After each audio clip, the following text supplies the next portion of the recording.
আমার নাম অঙ্কিতা। আমরা 4 বোন। আমার বাবা অটো চালাতো, খুব কষ্ট করে আমার মা বাবা সংসার চালাতো। আমার 3 দিদির বিয়ে হয়েছিল।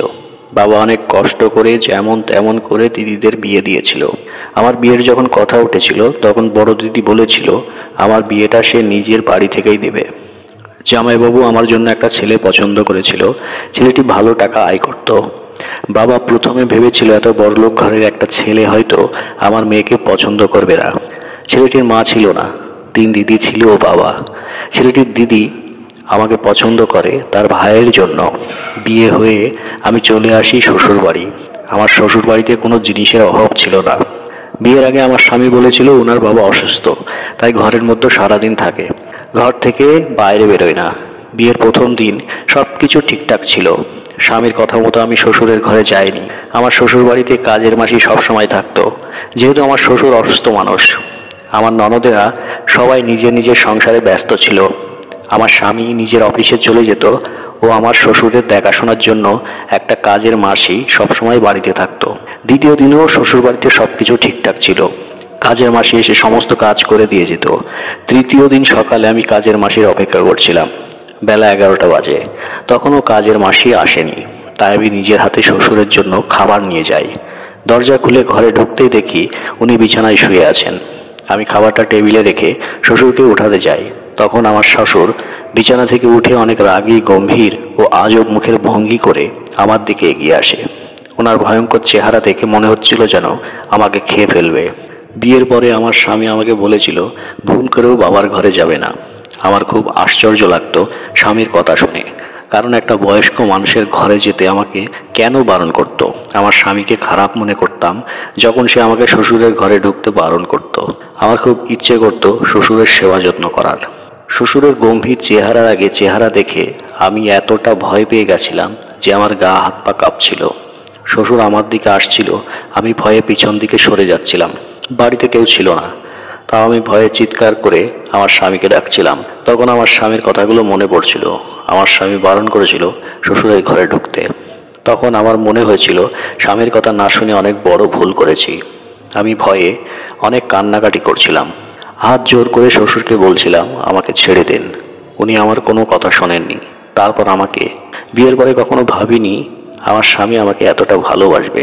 বিয়ের পরে 3-4 দিন সবকিছু ঠিক ছিল, কিন্তু 5 দিনের দিন কাজের মাসি যখন বাড়িতে আসেনি তখন আমার স্বামী অনেক বেশি অস্থির হয়ে যায়। যেদিন কাজের মাসি আসেনি তাই আমি নিজের হাতে রান্না বান্না করে নিয়েছিলাম এবং শ্বশুরের জন্য যখন খাবার নিয়ে যাই তখন আমার স্বামী আমার হাত থেকে খাবারের থালাটা নিয়ে বলে তোমাকে বাবার ঘরে যেতে হবে না, আমি খাবারটা দিয়ে আসছি। প্রথমে ভাবতাম আমি বাড়ির নতুন বউ, তাই হয়তো আমার বর আমাকে খুব বেশি কাজকর্ম করতে দেয় না ও তার বাবার সেবা যত্ন করতে দেয় না। বিয়ের পরে আমার শ্বশুরের সাথে মোট 2বার দেখা করেছিলাম, তাও সেই সময় যখন আমার স্বামীর সঙ্গে ছিল। আমার স্বামী বেশ কয়েকদিন অফিসে যায়নি, তাই আমি তাকে বলি তুমি অফিসে যাও না কেন, বেশ কয়েকদিন হয়ে গেছে। তখন সে আমাকে উত্তর দেয় তুমি এই বাড়িতে একা থাকো, যতদিন না একটা নতুন কাজের মাসি খোঁজ পাই ততদিন তোমাকে একা ছেড়ে অফিসে যাব না। আর বাবার সেবা যত্ন ও বাড়ির সমস্ত কাজ তুমি একা হাতে সামলাতে পারবে না। স্বামীর কথা শুনে আমি খুব খুশি হয়েছিলাম, কারণ সে আমাকে খুবই ভালোবাসতো।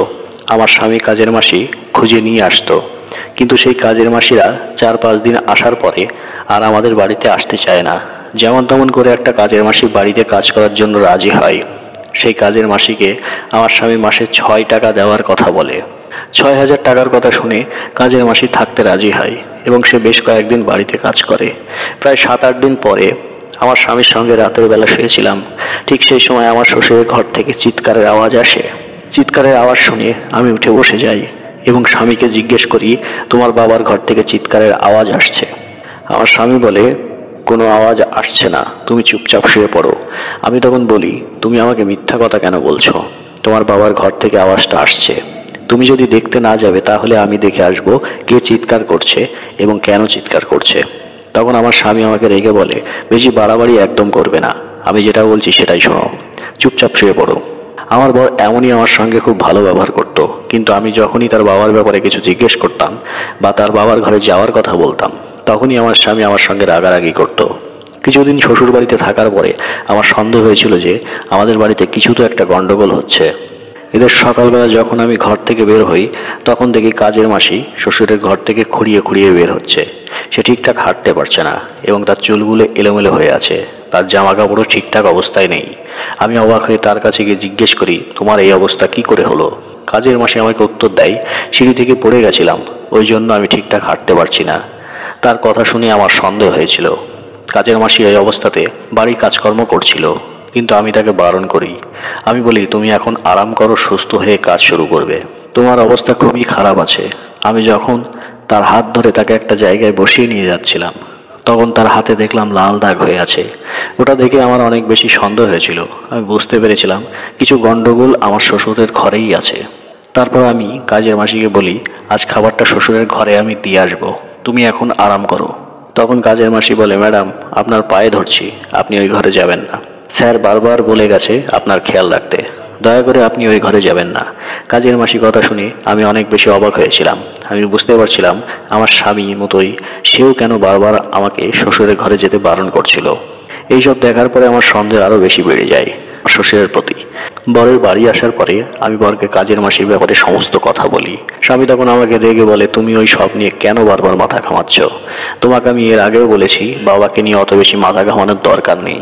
আর কাজের মাসি হয়তো মিথ্যা বলছে, তার বাড়িতে হয়তো তার স্বামী তাকে মেরেছে, আর তোমাকেও মিথ্যা কথা বলছে, এটাও তো হতে পারে। তাই তুমি ওইসব নিয়ে একদম মাথা ঘামাবে না, তুমি নিজের কাজ নিয়ে ব্যস্ত থাকো।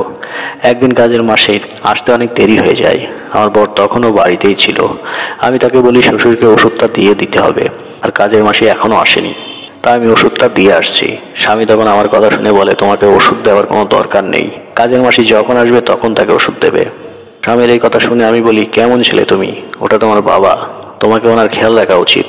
স্বামী তখন রেগে আমাকে উত্তর দেয়, আমার বাবাকে নিয়ে আমি যখন অতটা মাথা ঘামাই না, তাহলে তুমি কেন মাথা ঘামাচ্ছ?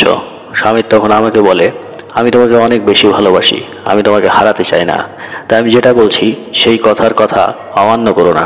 তারপর স্বামী রেগে না খেয়ে অফিসের জন্য বেরিয়ে যায়। সেদিন একটু দেরি করে কাজের মাসি বাড়ি আসে। আমি তাকে জিজ্ঞেস করি, তোমাকে দেখে খারাপ লাগছে, তোমার কি শরীর খারাপ? কাজের মাসি উত্তর দেয়, হ্যাঁ ম্যাডাম, আজ আমার শরীর খারাপ, তাই একটু দেরি করে এসেছি। আমি তাকে বলি, আজকে ছুটি নিয়ে নিতে পারতে, অসুবিধা করে কাজ করার কোনো দরকার ছিল না। কাজের মাসি তখন বলে, আমি চাই না আমার সঙ্গে যা হয়েছে সেটা আপনার সঙ্গে হোক। তখন তার কথা শুনে অনেক বেশি অবাক হয়েছিলাম। সে বলে, আপনার সাথে যাতে কোনো খারাপ না হয় যেটা আমার সাথে হয়েছে, তাই আমি অনেক কষ্ট হলেও চলে আসি।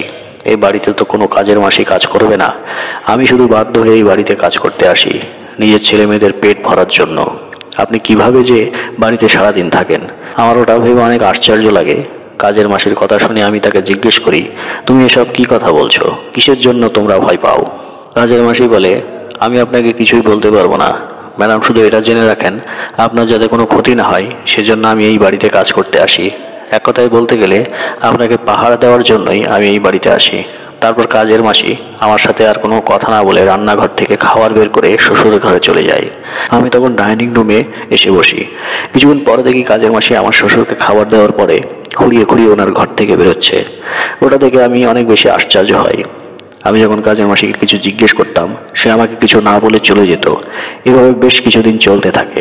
যখনই কাজের মাসি আমার শ্বশুরের ঘর থেকে বেরোতো তখনই সে খুঁড়িয়ে খুঁড়িয়ে হাঁটতো, এবং একদিন তো এমন অবস্থা হয় যে তাকে দেখে আমার অনেক বেশি কষ্ট হয়। সে আমার শ্বশুরের ঘর থেকে খুঁড়িয়ে খুঁড়িয়ে হাঁটে আর আমার দিকে তাকিয়ে বলে, ভগবান যাতে আপনার শ্বশুর মরে যায়।